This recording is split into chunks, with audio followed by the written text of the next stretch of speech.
All right, here we are at measure 10. I'm going to play just a little bit before measure 9. B flat minor. Okay, there's her right hand.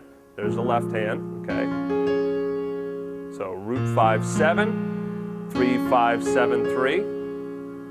I just hit the left hand, the thumb again. Remember I was telling you before about using that thumb as a ghost note. And this is a walk up. Getting right up to that E flat sus. 9, sus 4, 5, flat 7. Okay, root 5, root. Okay. Now, why did I walk up these notes? Well, think about it. It's a B flat minor chord rather than going, right? You want to do that.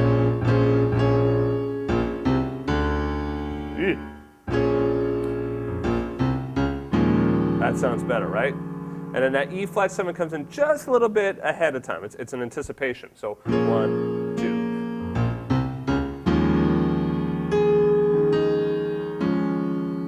2. Again, trying to fill in that space. So 1, 2, 3, and 4, and 1, 2, and 3, 4.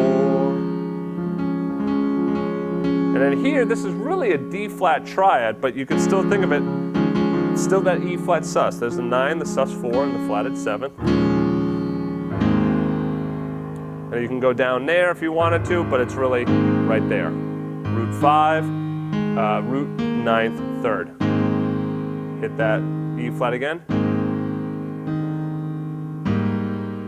This is a real nice sound. We're going to break this down. So it's.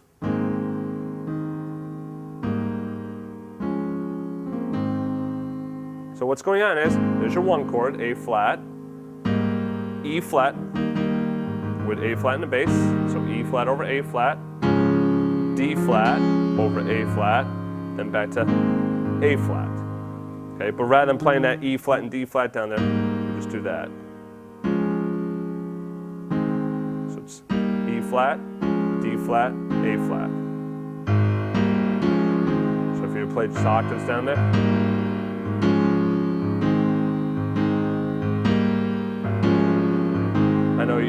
I'm sure you've heard that sound before. Okay.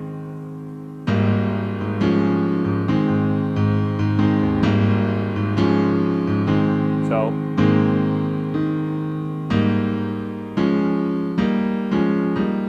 see that fingering as well?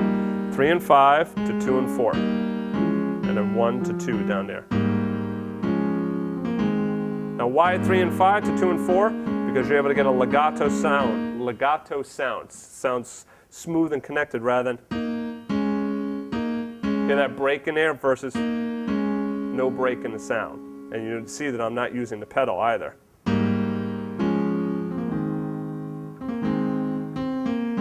You're trying to get that A flat in there as fast as you can. Might come in just a little bit afterwards, that's all right.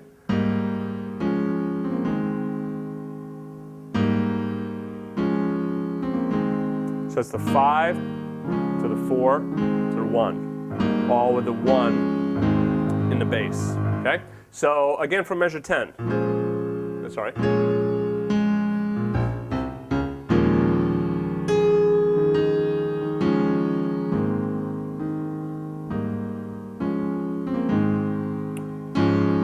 And we did that A flat, back up to the D flat over A flat, back to A flat.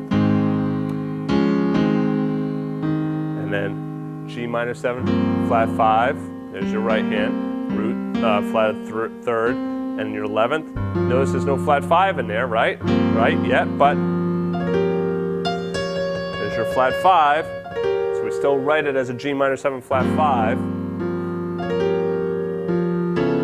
Now this is a real nice sound. Here's your half step resolution. D flat 7, okay, root 3, 7. And it's an upper structured triad built on the sharp 5 or the flat 13. This is an A major triad, okay, in second inversion, root position, there's root position, first inversion, second inversion. Then we go down to C7 with that upper structured triad built on the flat 13. Okay? And what that gives us is an altered sound. All right? There's my root, my third, my seventh. This is sharp 9. This is flat 13. And there's my root again. Again, root 3, 7, sharp 9, flat 13, root.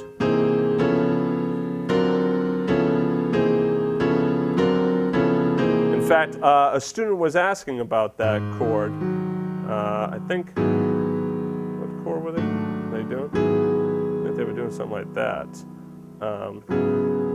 I'll have to take a look. Anyway, one of my students was just emailing me about a chord, and I think it was very similar to this, an upper structure triad. Anywho, okay, so let's just take it, well, let's finish this out up to measure 16. And then I just played the third and the seventh again, just to fill in that space, and then G minor 7, and then hold down that C.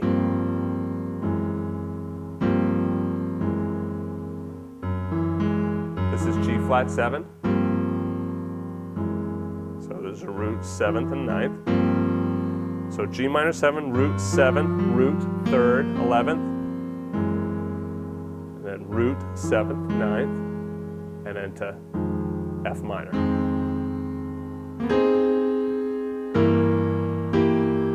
Okay, we'll get to measure 16 in a minute, all right? So anyway, let's take it again from measure 10, nice and slow.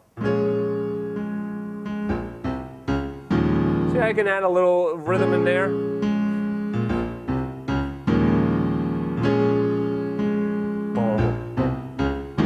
So see how I'm adding that extra note? Rather than,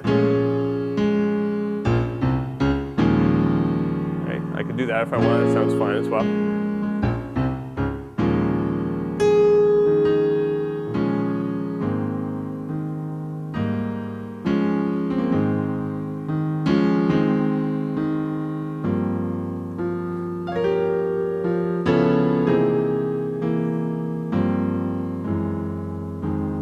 Okay, let me do it again, slow it down a little bit.